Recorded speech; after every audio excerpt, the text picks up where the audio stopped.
Markey was 39 years old, and according to the woman he had been married to for 6 years, a failure. He made what Alicia called a respectable salary as a senior data analyst for a mid-sized property management firm, somewhere in the low six figures. It was enough to afford the mortgage on their beautiful, if slightly dated, $2.5 million home on the slopes of Camelback Mountain in Phoenix. It was enough for her leased white Porsche Macan, an $80,000 vehicle she treated like a disposable accessory. It was enough for her quarterly shopping sprees that routinely crested 5 figures, for the $2,400 Burberry dresses she wore once, and the $1,200 Christian Louboutin heels that pinched her feet but looked good on her social media. It was enough, but it was never enough for her. For Marquise, a tall, broad-shouldered black man with kind eyes and a quiet demeanor, it was all a carefully constructed stage. His real life happened in a sleek glass tower in downtown Phoenix, in an office with his name on it, Marquis Washington, founder and CEO, Phoenix Saguaro Holdings. His net worth wasn't the $120,000 a year Alicia believed it to be. It was a closely guarded $14 million built over 15 years of shrewd, high-risk, high-reward property development. The mid-size firm he worked for was his own. The Camelback house wasn't mortgaged.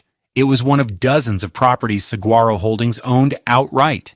And his salary wasn't a salary at all. It was a modest personal draw from a vast and growing empire. He had kept this secret for a reason. When he met Alicia, he had already been burned once, a former partner who saw him only as a dollar sign. With Alicia, he wanted to be loved for himself. He presented himself as a simple man of simple means, a man who found joy in a well-made spreadsheet and a quiet evening at home. He thought for a time that it had worked. He thought she loved Marquis the analyst, the man who wore a $89 Timex watch and drove a 10-year-old Honda Accord because it was reliable. He had never been more wrong. The devastating truth had unspooled slowly, then all at once. And it had all led to this moment, on a Friday evening at 6:15 p.m., the desert sun casting long, unforgiving shadows across their travertine patio. "I want you out, Marquise," Alicia said. Her voice was as cold and sharp as broken glass. She was standing by the infinity pool, a glass of $300 Chardonnay in her hand, her silhouette framed against the bruised purple and orange of the Phoenix sunset. Tonight, Marquis stood by the open glass doors, a reusable grocery bag in his hand. He had just gotten home from the office, his real office, and had stopped to pick up the organic kale and wild-caught salmon she had requested via text. "Out? Alicia, what are you talking about?" She laughed, a short, ugly sound that held no humor. "Don't play dumb. It's pathetic. This isn't working. It hasn't been working for years. I'm done pretending."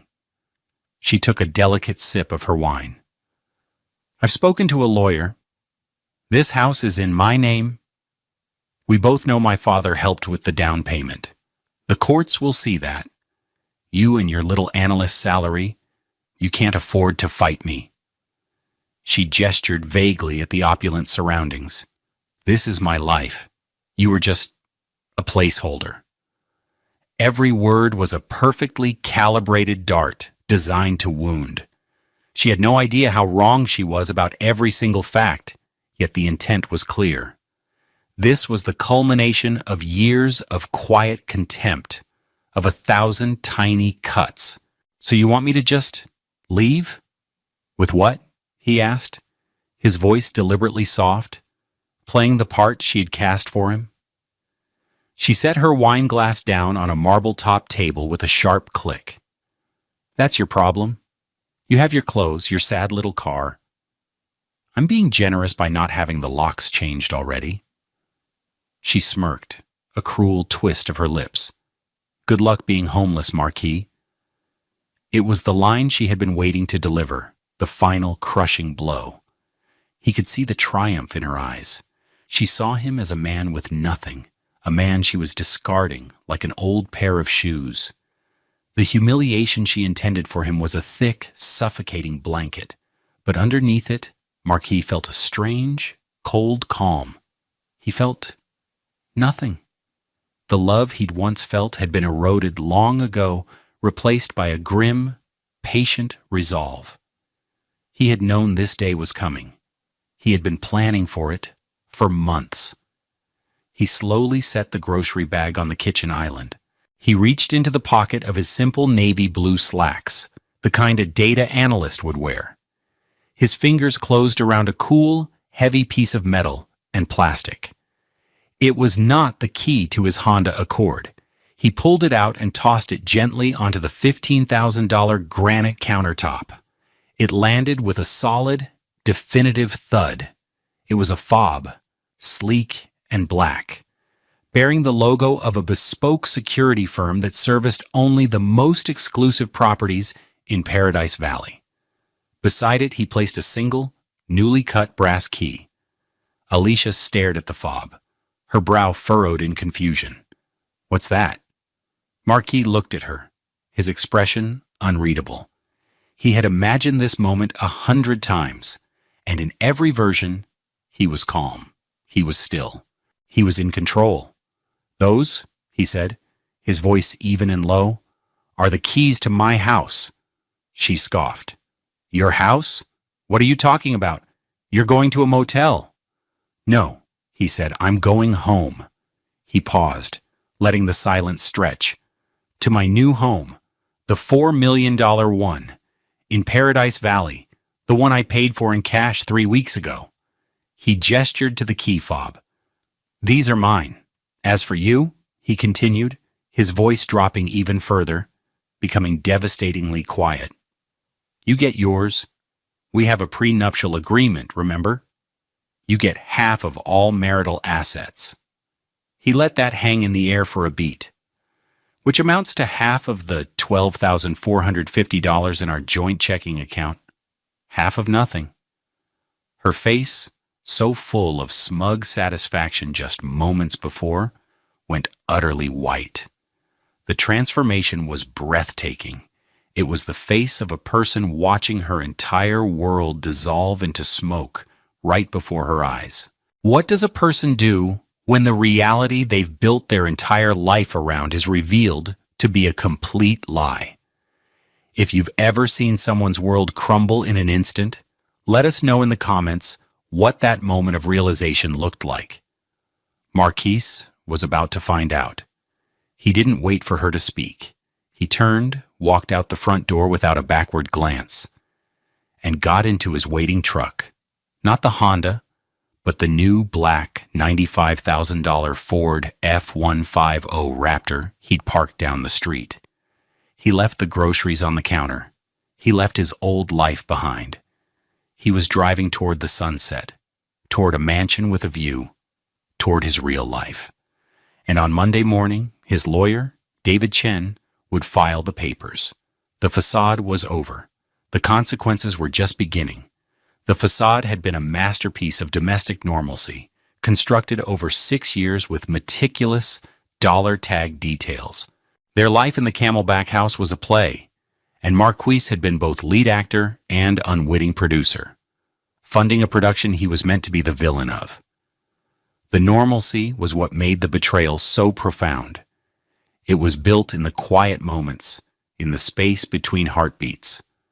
A typical Saturday morning began with the sound of Alicia's Nespresso machine, a $650 model that hissed and whirred, producing a single shot of espresso from a $1.25 pod. She'd sip it from a $90 Royal Doulton mug while scrolling through her phone, her thumb flicking past images of lives even more luxurious than the one she was aspiring to.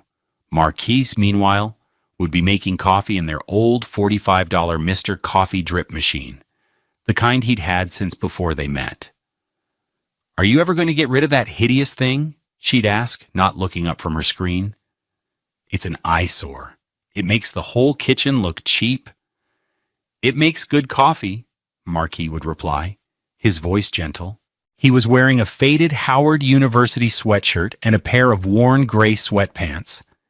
"It makes diner coffee," We have a $15,000 kitchen renovation, and that thing is sitting on the counter like a cockroach. She'd sigh, a long, suffering sound. Honestly, Marquis, you have no sense of aesthetics. He never told her that the diner coffee he was drinking was a rare, single-origin Ethiopian blend that cost $70 a pound, sourced by his personal assistant. He just smiled and poured himself a cup in a plain ceramic mug. The contrast was a constant, quiet hum beneath the surface of their lives. Her visible, branded luxury versus his invisible, quiet quality. Their closets were another stage for this play. Hers was a walk-in temple to consumerism, meticulously organized by color and designer. Racks of Chanel, Gucci, and Prada. A wall of shoes, with the signature red soles of Christian Louboutins, $1,200 a pair, arranged in a neat blood-red line. On a velvet pedestal sat her prized possession, a Himalayan Birkin bag, a $25,000 gift she had wheedled out of him for their 5th anniversary, telling him it was an investment piece. He'd agreed, transferring the money into their joint account and letting her make the purchase. Watching her tell her friends she'd saved up for it herself. His closet, by contrast, was sparse. A row of identical, off-the-rack $300 Joseph A. Bank suits for his analyst job, a few pairs of comfortable jeans, a collection of well-worn sneakers. He owned one truly expensive suit, a custom-tailored $9,000 Tom Ford creation, but it hung in a garment bag in the back of his office closet downtown, worn only to the highest-level meetings where appearance was part of the negotiation. To Alicia, his wardrobe was just another piece of evidence in the case she was building against him, the case of his utter, irredeemable mediocrity. "My friend's husband just made partner at his law firm," she'd say over a dinner of flavorless grilled chicken and steamed asparagus, her idea of a healthy meal. "He just bought her a new Range Rover, the autobiography edition. It's $150,000. She'd poke at her food. "Must be nice." "That's great for them," Marquis would say, chewing his own food thoughtfully. "It's not about being great for them, Marquis. It's about ambition. It's about drive. Do you have any? You've been a senior analyst for what, 5 years now? Is there no next step? Are you just going to analyze data until you retire?" He knew what she was doing. She was chipping away at his confidence, trying to make him feel small so her decision to eventually leave him would feel justified. He let her. He absorbed the insults, the condescension, the endless comparisons. Each one was a small, sharp stone he tucked away. He was building something too, not a case against her, but a fortress for himself. He had no idea just how soon he would need it. This was the life he paid for, a life where he was perpetually underestimated. And for a long time he thought that was the price of being loved for the right reasons. He was paying for a lie, and the cost was his own dignity. The betrayal escalated in scenes, each one more cruel than the last, accumulating like pressure behind a dam. The outrage wasn't a single event. It was a slow, creeping poison that had seeped into every corner of their marriage. The first major crack appeared at a dinner party they hosted. It was for Alicia's friends, a circle of women who measured their worth in carats and square footage. The air in their dining room was thick with expensive perfume and the low hum of competitive chatter. The table was set with $400 per setting Cristofel silverware. Another purchase Alicia had insisted was essential. Marquis, playing the role of the dutiful, slightly awkward husband, was helping to serve wine. He moved with a quiet grace, his large frame navigating the crowded room with ease. His deep brown skin seemed to glow under the warm light of the $5,000 chandelier Alicia had picked out. "Marquis, darling, be a dear and top me up," said a woman named Tiffany, holding her glass out without looking at him. Her husband, a plastic surgeon, was bragging about his new boat. As Marquis poured the $150 bottle of Cabernet, Tiffany turned to Alicia. "So, Alicia, what does your husband do again? Some kind of computer thing, right?" Alicia let out a little laugh, a tinkling sound that set Marquis' teeth on edge. "He's a data analyst. He makes spreadsheets. Very important, I'm sure?" She waved a dismissive hand, her diamond bracelet catching the light. "He's very stable." The word hung in the air, dripping with condescension. In their world, stable was an insult. It meant boring, unambitious, safe. It meant a man who couldn't afford the life they all felt they deserved. Marquis felt a dozen pairs of eyes flicker toward him, filled with a mixture of pity and contempt. He felt his face grow warm, but he kept his expression neutral. He finished pouring the wine and retreated to the kitchen, the sound of their laughter following him. He leaned against the cold stainless steel of the Sub-Zero refrigerator, a $12,000 appliance he'd paid for, and took a slow, deep breath. He heard Alicia's voice drift in from the other room. "No, he's sweet, but it's not a forever thing. A girl's gotta have a plan." That was the moment he knew.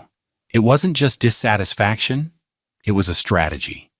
He was a stepping stone, a comfortable stopover on her way to the life she truly wanted, and she was openly workshopping his dismissal with her friends. He felt a cold knot tighten in his stomach. The love he had been so carefully guarding, trying to nurture in the arid soil of their marriage, withered and died in that instant. It was replaced by something else, a cold, hard clarity. The cruelty became more direct in the months that followed. One afternoon, he came home to find her in the driveway, standing beside her Porsche Macan and his Honda Accord. She was on the phone, speaking in a loud, performative voice. "I know, it's just embarrassing," she said, presumably to one of her friends. "I have to park my car next to that." She gestured at his Honda. "It's a 2015. It has 187,000 miles on it. It practically screams, 'I've given up on life.' I've asked him to at least park it on the street, but he says it's more convenient here." "Convenient for who? It's ruining the whole curb appeal." Marquis stopped at the edge of the driveway, hidden by the shade of a Palo Verde tree. He just listened. "No, I can't get him to buy a new one. He says it's fiscally irresponsible." Can you believe that? Fiscally irresponsible. Meanwhile, I'm driving a leased car because he said we couldn't afford to buy it outright.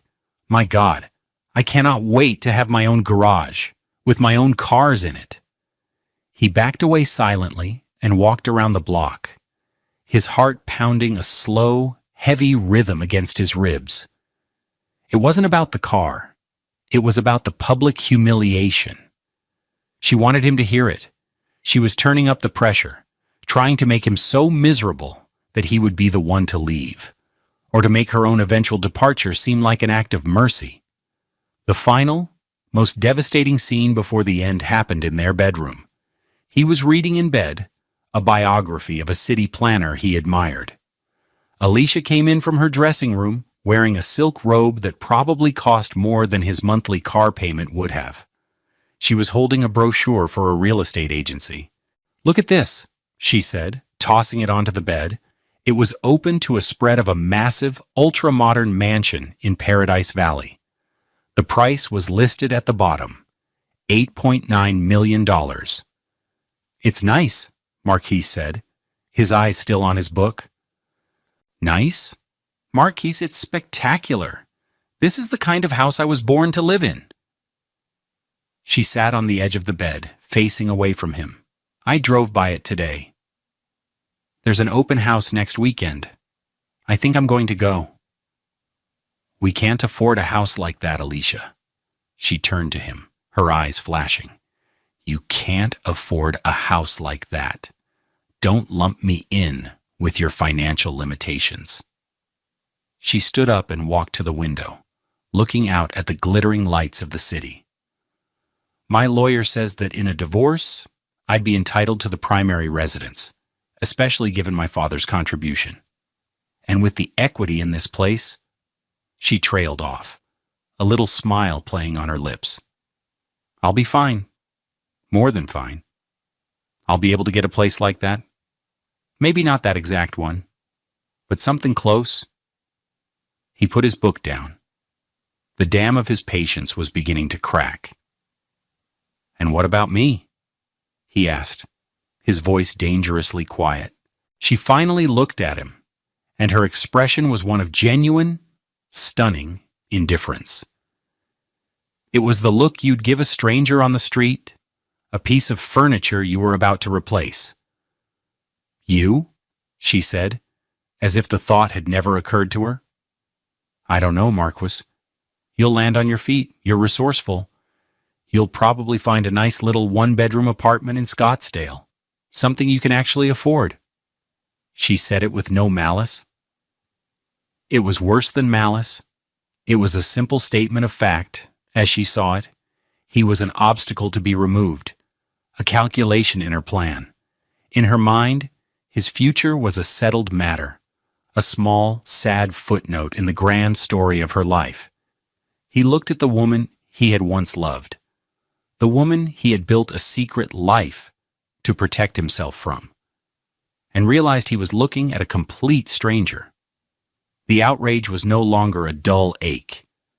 It was a white-hot fire. But he didn't let it show. He just nodded, picked up his book, and pretended to read. But he wasn't reading. He was planning. The plan began to crystallize. The Monday after the dinner party, Marquis knew he couldn't continue living in a state of suspended animation, waiting for the axe to fall. He had to move from a defensive posture to an offensive one, not for revenge, but for self-preservation. His strategic restraint, born of a desire to be loved for himself, now transformed into a tool for a clean, decisive exit. He started playing dumb on a whole new level. While Alicia saw him as a man passively accepting his fate, he was quietly moving pieces around a chessboard only he could see. He started leaving work at 5 p.m. on the dot, reinforcing her image of him as an uninspired 9-to-5er.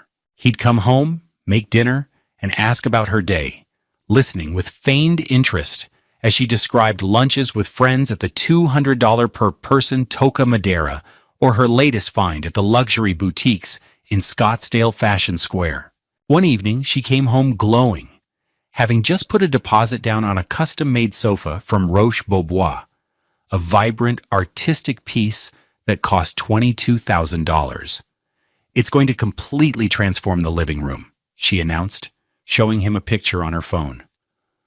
We can finally get rid of that ugly brown leather thing you love so much. The ugly brown leather thing was a comfortable, well-made sofa he'd bought years ago. That's a big purchase, Alicia, he said, his voice carefully neutral, projecting the mild anxiety of a man who worries about credit card balances.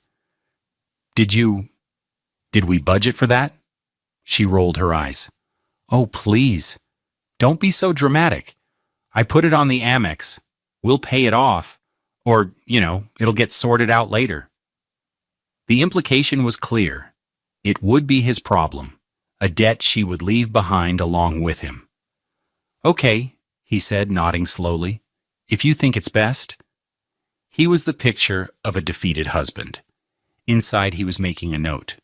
The American Express card was a corporate card for Saguaro Holdings, issued in her name for household expenses. He made a mental note to have his CFO, a sharp woman named Maria, ready to cancel it on his signal. Each lie she told, each presumptuous purchase she made, was another piece of evidence he gathered, another nail she was hammering into the coffin of the life she thought she was securing. He began having quiet, off-the-books meetings.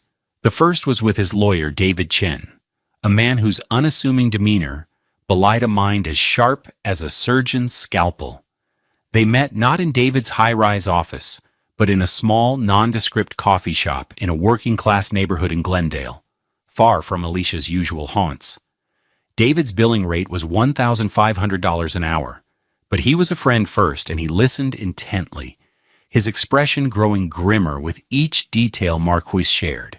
"The prenup is ironclad, Marquise," David said, tapping a finger on the document he'd brought in a plain manila envelope. "We drafted it that way for a reason. Saguaro Holdings and all its assets, tangible and intangible, acquired before or during the marriage, are your sole and separate property. Full stop." "And the house?" Marquis asked. "The Camelback property is owned by 123 Mountain View LLC, which is a subsidiary of Saguaro Holdings. She's not on the title. She's not on the LLC. She's a tenant, a non-paying tenant, but a tenant nonetheless." "So her father's down payment?" David smiled faintly.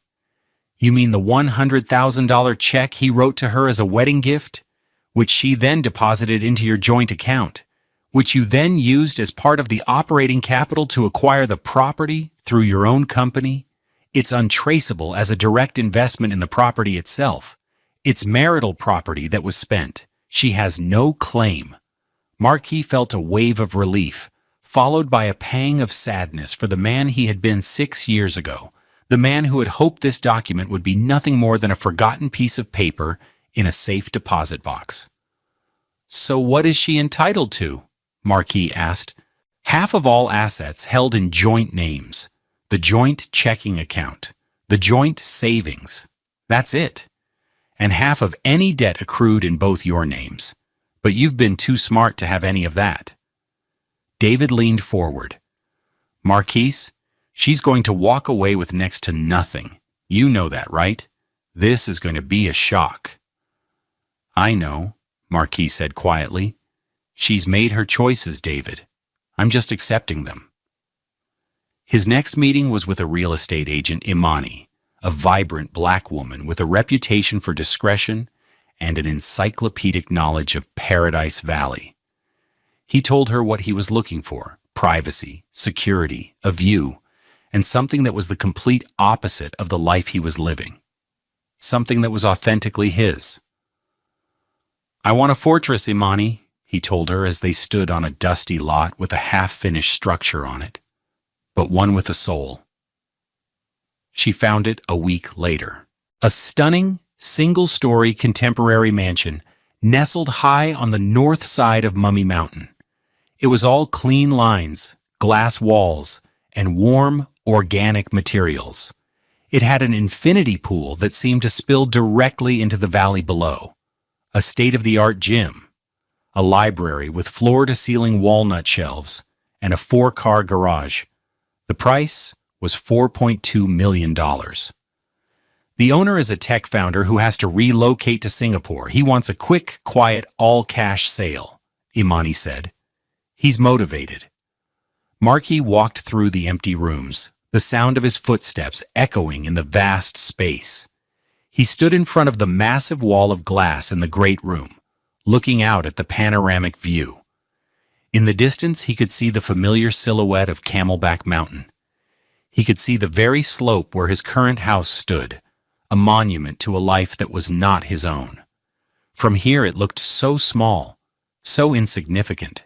He turned to Imani, a slow smile spreading across his face for the first time in months. "Make him an offer, $4 million, all cash, close in 2 weeks." While Alicia was picking out sofas and planning her triumphant new life, Marquis was signing closing documents, arranging for movers to transfer the contents of his real office and his personal effects from a storage unit, and choosing furniture that he actually liked. He was building his new reality, all while playing the part of the oblivious, downtrodden husband. The tension was immense, a constant, crushing weight. He felt like a spy in his own home, every word a lie, every gesture a piece of misdirection.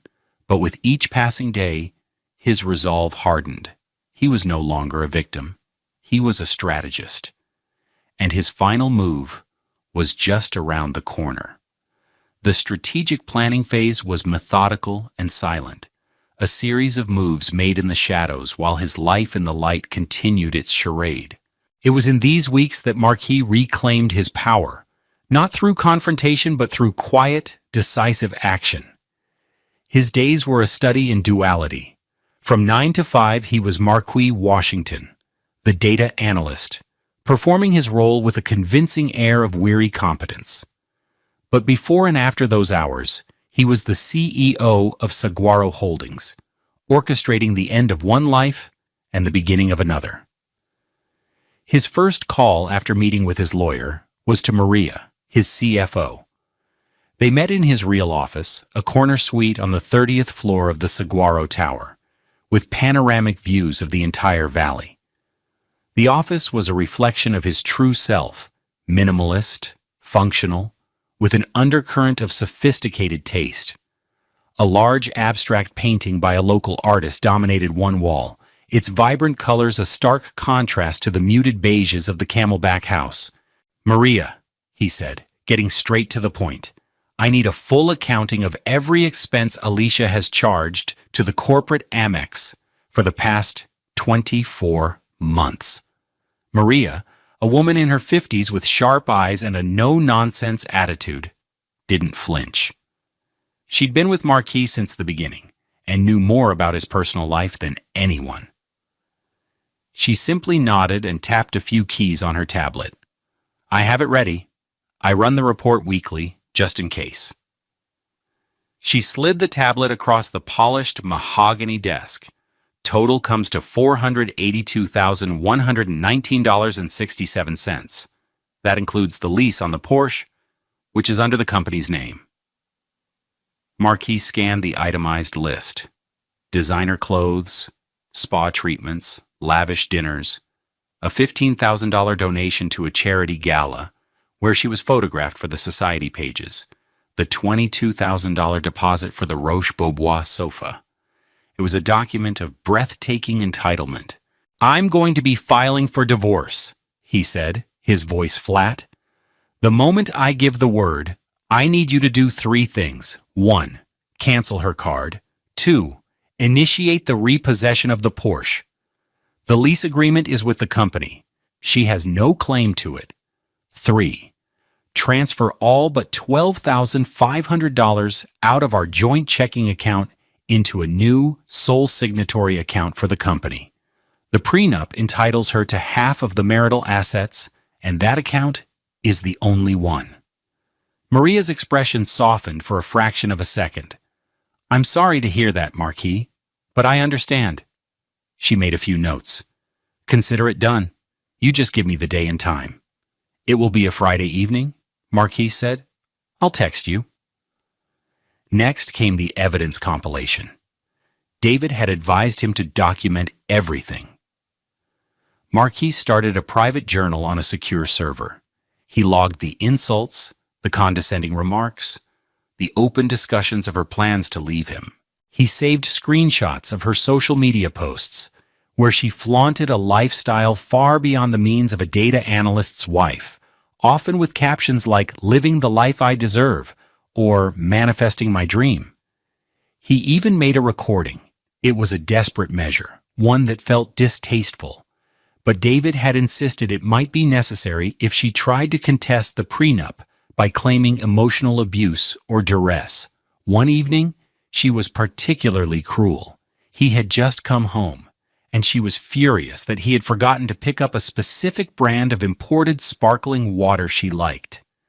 "Is it that hard?" she'd shrieked, her voice echoing in the large, empty-feeling house. "I ask you to do one simple thing. One. But you can't even manage that. My God, you are useless. Completely and utterly useless. I don't know why I've put up with it this long. This is not a partnership. This is me dragging your dead weight through my life."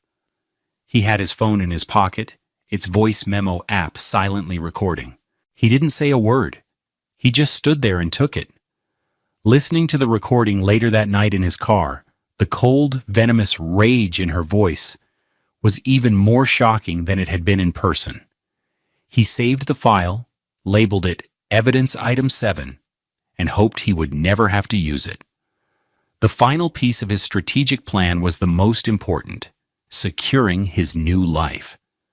He closed on the Paradise Valley mansion on a Tuesday, 3 weeks before the final confrontation. The entire transaction was handled through a trust managed by David Chen's law firm, ensuring his name appeared nowhere on the public documents. The $4 million was transferred from one of Saguaro Holdings' investment accounts. The day after closing, he walked through the empty house with Imani. It smelled of fresh paint and new beginnings. Sunlight streamed through the vast windows, illuminating dust motes dancing in the air. "It's a beautiful home, Marquise," Imani said softly. "You're going to be happy here." "It's a start," he said, his gaze fixed on the view. He could see the city spread out before him, a map of his past and future. He had spent so long living a divided life, a life of secrets and compromises. He felt a deep, profound yearning for it to be over. He wanted to live in this house, not as an escape, but as his reality. He wanted to wake up in the morning and not have to put on a costume. He spent the next 2 weeks furnishing the house, working with the designer Imani had recommended. He chose every piece himself: a massive, comfortable sofa in a warm gray fabric, a solid oak dining table that could seat 12, a state-of-the-art sound system. He filled the library shelves with his favorite books. He stocked the wine cellar.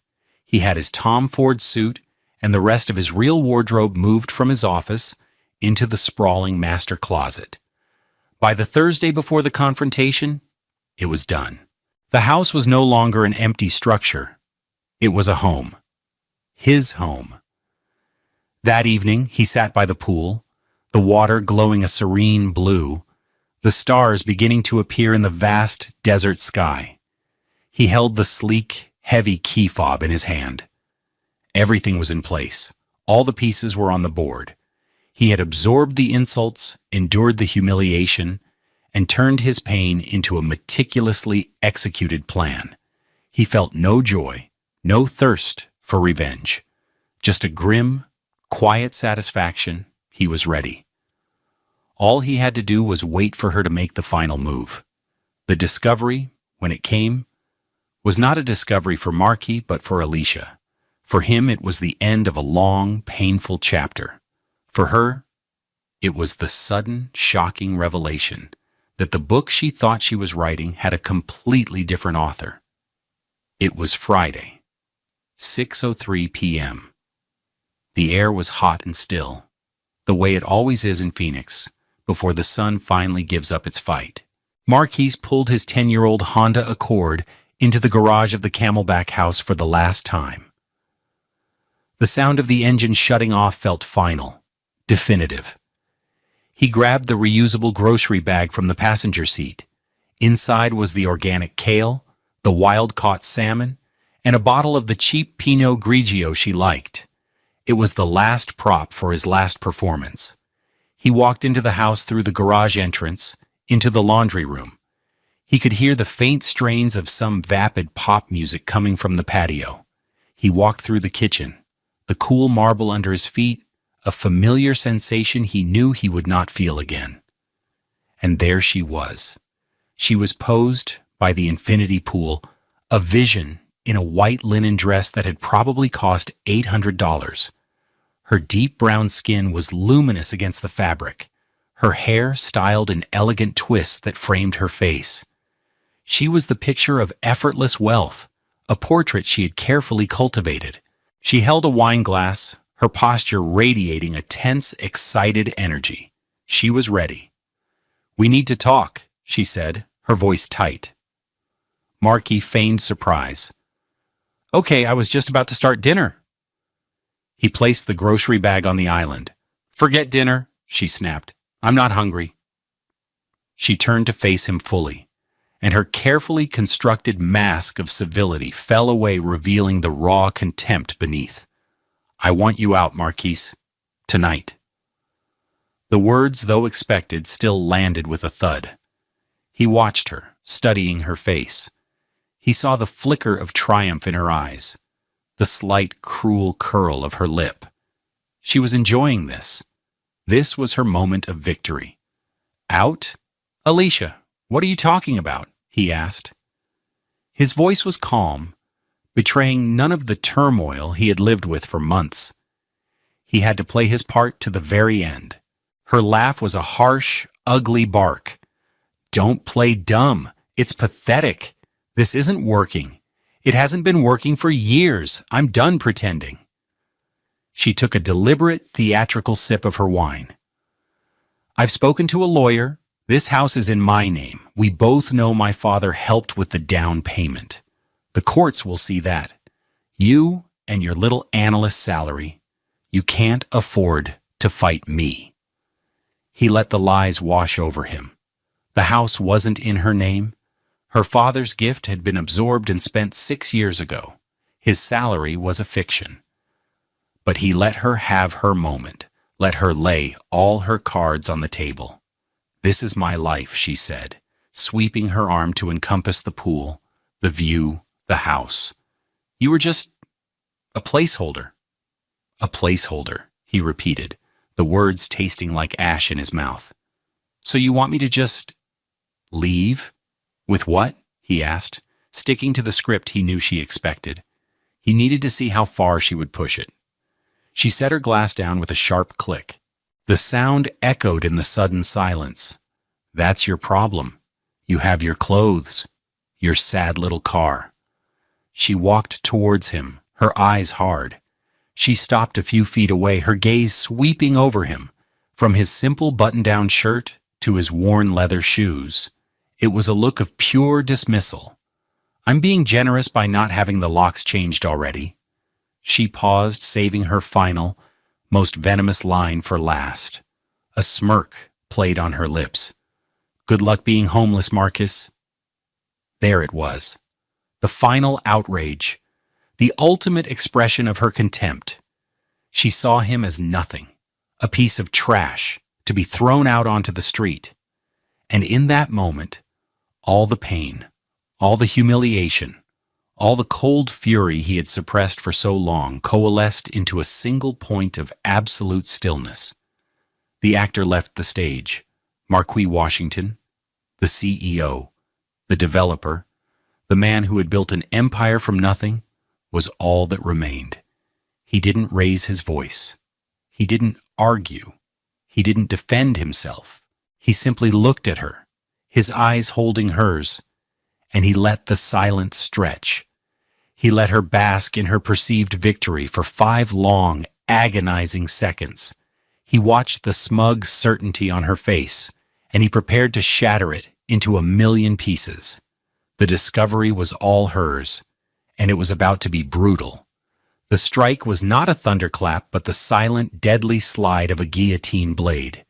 It began the moment her final insult, "Good luck being homeless," finished echoing in the cavernous space of their kitchen.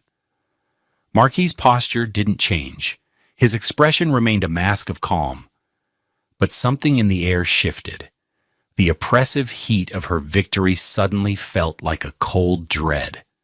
He slowly, deliberately, reached into the pocket of his navy slacks. It was a simple movement, but it was filled with an unbearable weight. Alicia watched, a flicker of confusion crossing her face. She expected him to plead, to argue, to show some sign of desperation. This quiet, controlled action was not in her script. His fingers closed around the cool, heavy fob of the Paradise Valley mansion. He pulled it out. The black plastic and brushed metal felt solid and real in his palm. He tossed it onto the $15,000 granite countertop. It didn't clatter. It landed with a dense, authoritative thud. It was the sound of a new fact entering the world. Alongside it, he placed the single, gleaming brass key to the front door. Alicia stared at the objects, her head tilted. The confident smirk wavered. "What's that?" she asked, her voice losing some of its sharp edge. Marquis met her gaze. The time for playing a part was over. "Those," he said, his voice a low, even baritone that carried the weight of absolute truth, "are the keys to my house." She let out a short, nervous laugh. "Your house? What are you talking about? Are you drunk? You're going to a Motel 6. The insult was reflexive, a desperate attempt to regain control of a scene that was rapidly slipping away from her. "No," Marquis said. The word was flat, final. "I'm going home." He paused, letting the two simple words hang in the air between them, redefining the entire context of their conversation. He then delivered the first blow to my new home. The $4 million one in Paradise Valley. He saw the information register in her eyes. It wasn't belief yet. It was cognitive dissonance. The numbers didn't compute. $4 million? Paradise Valley? It was as if he had claimed he was going to the moon. "The one I paid for in cash 3 weeks ago," he added, each word a hammer, blow against the fragile structure of her reality. Her mouth opened slightly. No sound came out. The smugness was gone, replaced by a dawning, horrified confusion. You're lying," she stammered. It wasn't a statement, it was a plea. She needed him to be lying. "Am I?" he asked, his voice still unnervingly calm. He gestured to the key fob on the counter. "These are mine." He then turned his gaze back to her, and his eyes were as cold and hard as the granite countertop. "As for you," he said, his voice dropping into that devastatingly quiet register, "you get yours." He let the line breathe, forcing her to focus on it. "We have a prenuptial agreement, remember?" he asked softly. He saw the flash of panic in her eyes. She remembered. Her lawyer had likely dismissed it as something that could be challenged, a minor hurdle. "You and I both signed it. It's very clear. You are entitled to half of all marital assets accumulated during our time together." He saw a flicker of hope in her expression. The house, the cars, the accounts. She still believed they were marital assets. He extinguished that hope with his next sentence, "which amounts to half of the $12,450 currently in our joint checking account." He watched her process the number. $12,450.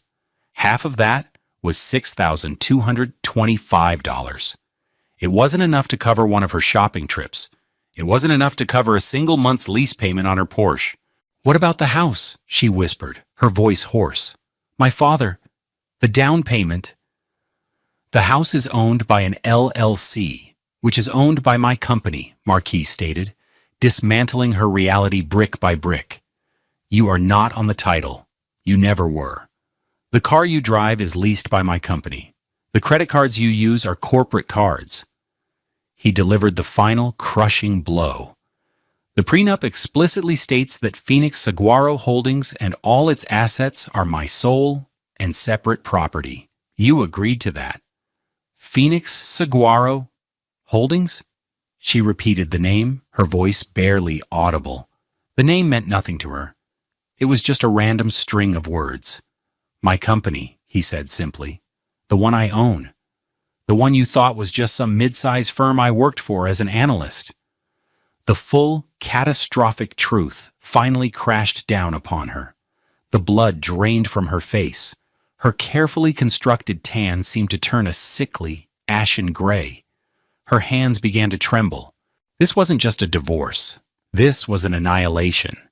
The man she had mocked, belittled, and planned to discard was not a lowly analyst. He was a king who had been living among them, disguised as a peasant, and she had just tried to banish him from a kingdom that he owned entirely. "No," she whispered. "No, no, no."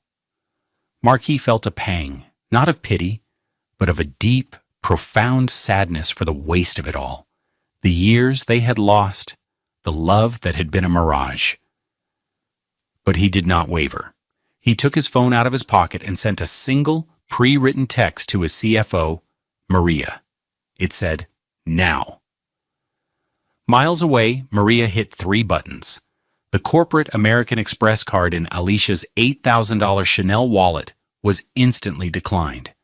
An email was sent to the Porsche dealership's repossession department.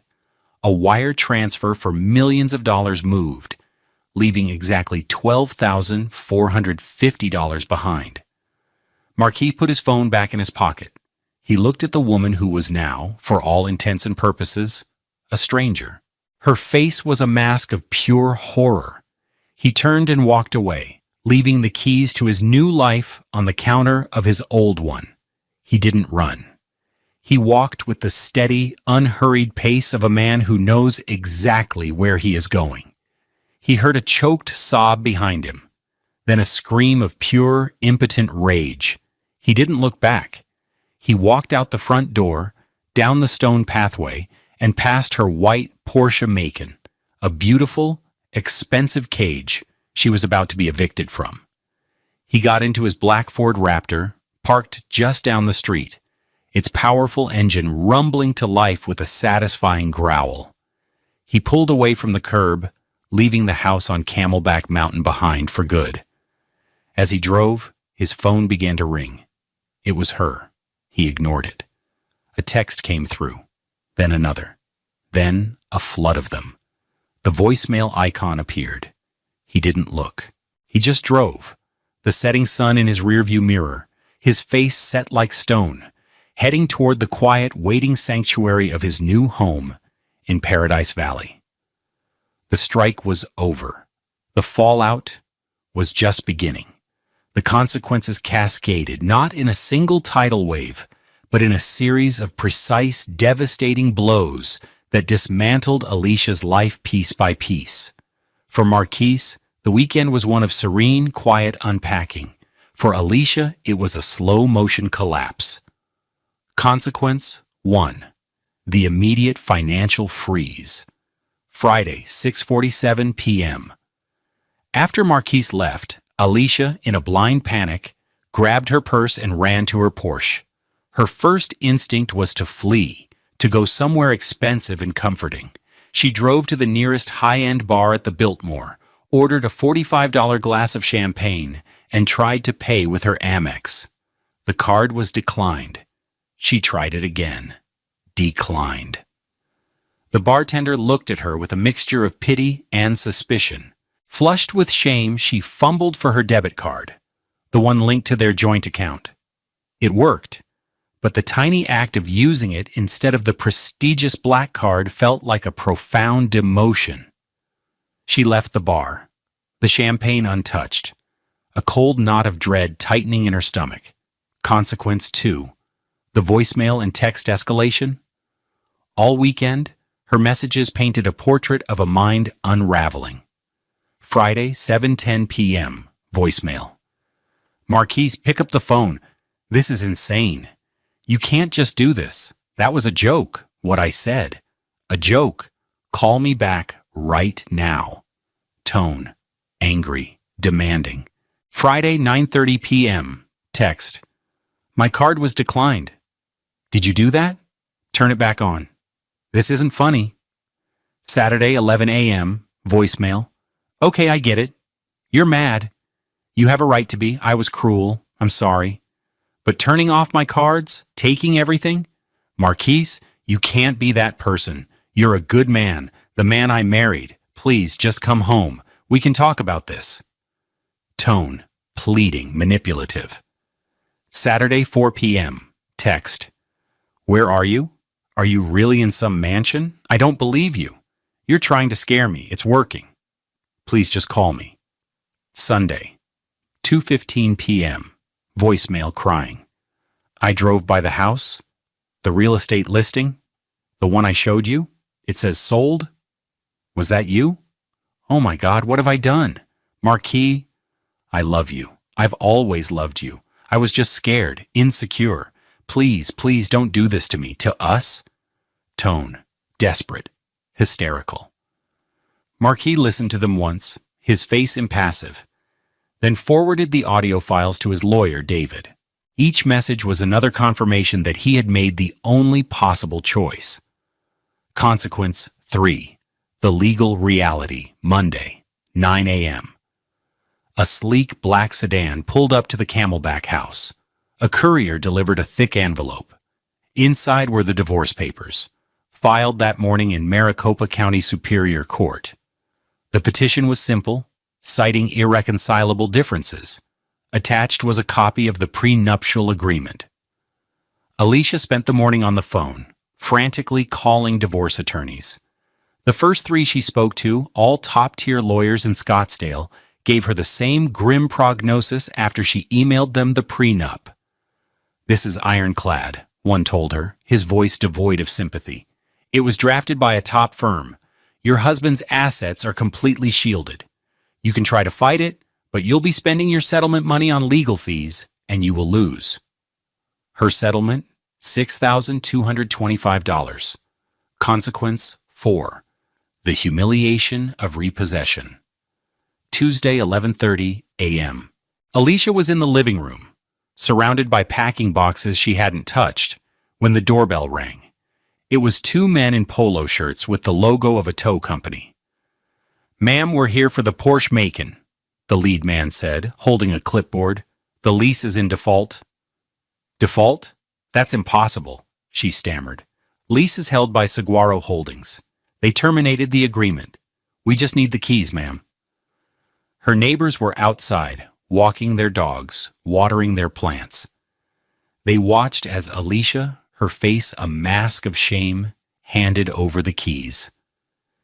They watched as her beautiful white $80,000 Porsche was hoisted onto a flatbed truck and driven away, leaving an oil stain on the pristine driveway and a gaping hole in her social identity. She was now the woman whose car got repossessed. Consequence 5. The eviction. The divorce filing included a formal notice to vacate the property at 123 Mountain View Lane within 30 days. The house she had believed was her greatest asset was now just a rental she was being kicked out of. She had to use her meager settlement to hire a moving company and find an apartment. She ended up in a 700-square-foot one-bedroom unit in a sprawling complex in Tempe, near the university. The rent was $1,800 a month. Her new view was of a parking lot and a dumpster. The Roche-Beaubois sofa she had ordered? She had to cancel it, forfeiting the $22,000 deposit she had paid with the now-defunct corporate card. The company refused to refund it. Consequence 6. The social collapse. The news of the divorce and her spectacular downfall spread through her social circle like wildfire. The friends who had once admired her lifestyle now gossiped about her misfortune. The invitations to galas, brunches, and weekend trips stopped coming. Tiffany, the friend from the dinner party, didn't return her calls. When Alicia was forced to sell her designer handbags and shoes on luxury consignment sites to pay her bills, her last vestiges of status vanished. She had built her identity on a foundation of wealth and exclusivity, and with that gone, she found she had nothing left. She was no longer Alicia, the Queen of Camelback. She was just a woman in a small apartment in Tempe, surrounded by the ghosts of a life she had destroyed with her own two hands. The consequences weren't an act of revenge from Marquis. They were simply the bill for her choices, finally coming due. A year passed. The relentless phoenix sun rose and set, healing the scorched earth and, in its own way, a scorched heart. Marquis stood on the summit of Camelback Mountain, the same mountain he had once lived on in quiet misery. It was 7 a.m. on a crisp Saturday morning. The air was cool and clear, and the city sprawled below him, a glittering tapestry of promise. He took a long drink from his water bottle, his breathing steady, his body strong from months of these pre-dawn hikes. He wasn't looking down at the city with the eyes of a conqueror, but with the quiet gratitude of a survivor. His new life in the Paradise Valley mansion was nothing like his old one. It was a life of authenticity.